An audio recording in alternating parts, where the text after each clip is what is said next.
புரத உணவுகளில் புரதச்சத்தை மிக நல்ல அளவில், அதாவது புரோட்டீன் எஃபிஷியன்சி ரேஷியோன்னு சொல்லுவாங்க.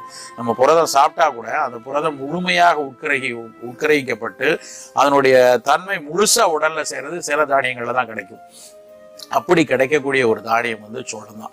இந்த சோளத்தை வந்து நம்ம நேரடியாக சோள மாவா, நல்ல சோளத்தை வந்து அந்த தானியத்தை மாவாக்கி வச்சுக்கிட்டு ஏதாவது ஒரு வகையில சாப்பிடலாம். சோள மாவுல வந்து உளுந்து மாவு சேர்த்து தோசையா சுட்டு சாப்பிடலாம்.